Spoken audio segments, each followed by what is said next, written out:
안녕하세요. 프리미엄 히스토리 카페 감무공입니다.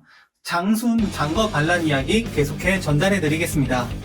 187년 오한족과 연합했던 거병한 장순 장거는 먼저 개연에서 성에 불을 지르고 약탈하다가 공손찬의 군대에게 쫓겨 달아나게 되었습니다.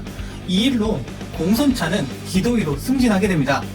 이후 장순은 전열을 정비하고 또다시 군을 일으켜 구력가와 함께 우북평군과 요동군을 공격해서 태수 유정, 양종, 호오왕교의 공기조를 죽이며 기세를 올리게 됩니다. 이때 장수는 미천 장군이라 스스로 부르면서 연이어 유주, 기주, 청주, 심지어 서주까지 내려와 약탈을 자행합니다. 완전히 낙양 동쪽은 오랑캐와 반란군에게 탈탈 털리는 형국이 만들어지고 평원현에선 관리와 수많은 백성들이 목숨을 잃게 되죠. 중앙조정에서도 더는 참지 못하고 중랑장 맹익으로 토벌군을 조직하여 파견하는데 그때 기도위 공손찬이 함께 그를 도와 188년 11월 성문에서 오한족과 장순을 대파시킵니다. 3군의 오한족들은 그들의 처와 자식들을 버리고 만리장성을 넘어 도망을 갑니다. 공손찬은 남아있던 남녀를 모두 잡아들이고 그들이 도망간 장성 밖의 지역까지 직접 추격하여 3군의 오한 세력을 지도에서 영원히 지우려고 합니다. 아마도 공손찬은 이참에 후한을 완전히 없앨 생각이었고 지금이 그 기회라고 생각을 했었던 것 같습니다.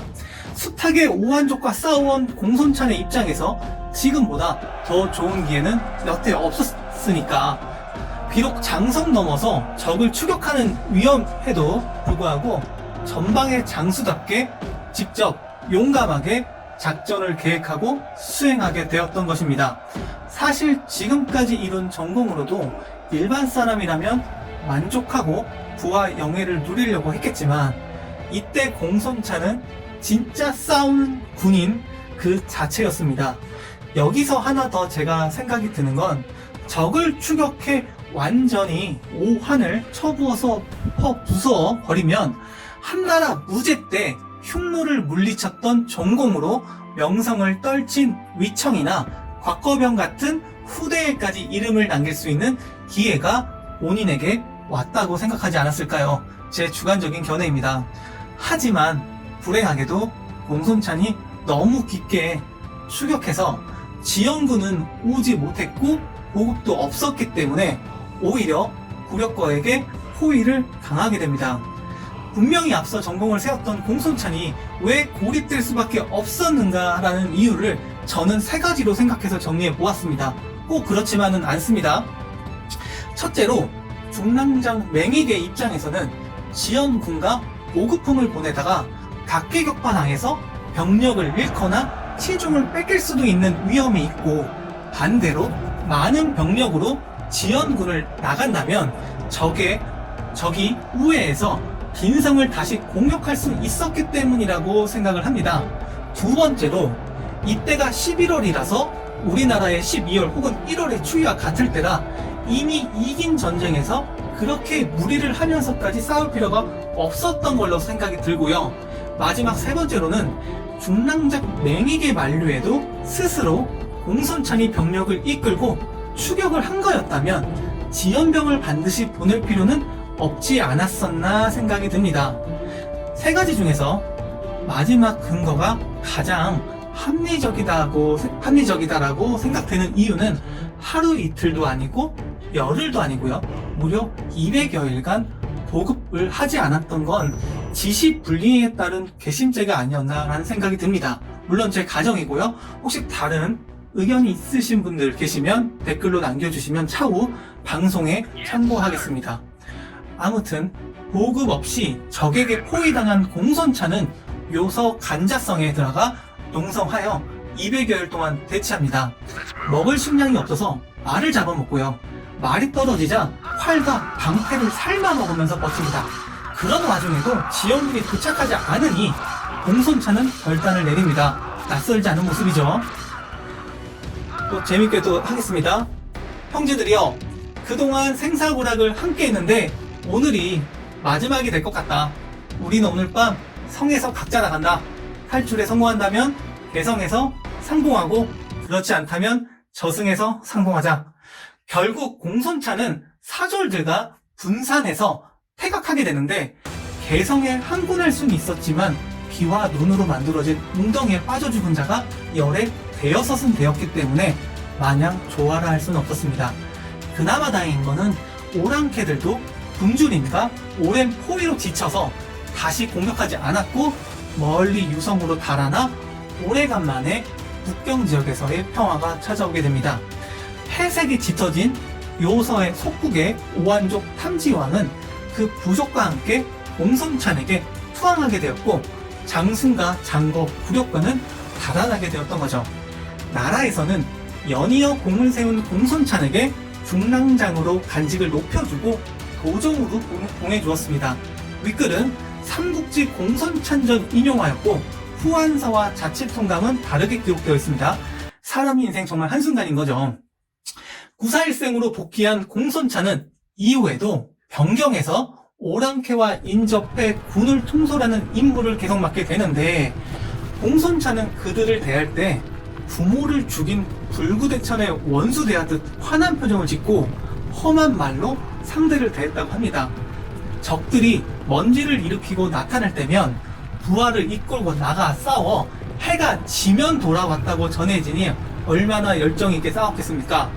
이러자 상대인 오한족 사이에서는 공손찬의 무용을 듣고 두려워해서 침범하는 자가 없었다고 합니다. 또한 공손찬의 수하 부대인 백마장사들을 피해 다니기로 합의를 맺고, 그 자리에서 공손찬의 모습을 그림으로 그려 말을 탄 채 활을 쏘아 공손찬의 그림을 맞추면 모두 만세라고 외치곤 하였다라고 전해집니다. 너무 귀엽지 않습니까? 공손찬이 이렇게 국경지역에서 전공을 세우며 명성을 떨치고 있을 때 조정에서는 다른 준비를 하기 시작합니다. 이 끝이 없는 전쟁을 마무리 짓기 위해 오한족을 상대로 강공책에서 유화책으로 정책의 전환을 시도하는 거였죠. 전에 유주 자사를 역임한 종정관 유우를 유주목으로 임명해 이 힘든 미션을 실행하도록 합니다. 유주 자사를 지낸 유우는 그 당시에 성정을 베풀어 그곳 백성은 물론 오랑캐까지 스스로 복종했었기 때문이었겠죠. 전세가 지금 오한족에게 불리한 상황인데, 이때 왜 더 밀어붙여 아예 걱정거리를 뿌리채 뽑지 않고 이쯤에서 봉합하려는 이유는 이렇습니다. 한나라 조정 입장에선 오한족과 싸워 이긴다 해도 경제적 물질적 이득이 하나도 없습니다. 싸워 이겨도 해서 가질 게 없거니와 전쟁 시간이 길면 길어질수록 나라의 재정에 엄청난 부담이 되기 때문에 지금 크게 승리한 이때 유리한 형국에서 협상을 통해 상황을 마무리 짓고 장순의 난 이전의 관계로 돌아가길 원했던 걸로 보여집니다. 하지만 수년 동안 목숨 걸고 숱하게 싸운 공손찬은 조정의 선택에 어떤 반응이었을지 여러분은 대충 예상되어지지 않습니까? 오랫동안 오한 선비족과 피땀 흘려 싸우면서 전우들을 하늘나라에 보내었던 공손찬에게 평화의 정의는 명확했죠.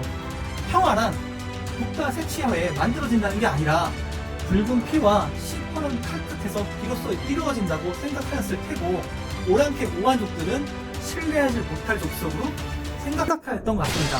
또한 유가 전에 유주자사로 있을 때와 지금은 상황이 같지 않다고 공손찬은 판단했을 걸로 보여집니다. 하지만 당시 공손찬의 힘으로는 어쩔 도리가 없었습니다. 엄연히 조정의 명이었고요. 유우는 자신의 판단이기 때문이었습니다. 189년 조정의 결정으로 새롭게 유주목에 임명된 유우는 오랑캐에게 사람을 보내어 반역을 했을 경우에 이해 득실을 설명하고 장순의 머리도 보내도록 요구를 하게 되는데, 이 내용을 보자면 즉 너희 내 말 안 들으면 앞으로 재미없어, 역적 장순 죽여서 보내, 이거였습니다. 구력거드는 유우가 왔다는 말을 듣고는 매우 즐거워했고 각기 통역을 보내어 자발적으로 기술을 요청하게 되었습니다. 첫 만남부터 불길한 유우와 공손찬의 이야기는 다음 회에 계속 전해드리겠습니다. 구독과 좋아요, 알람 설정 부탁드립니다. 감사합니다.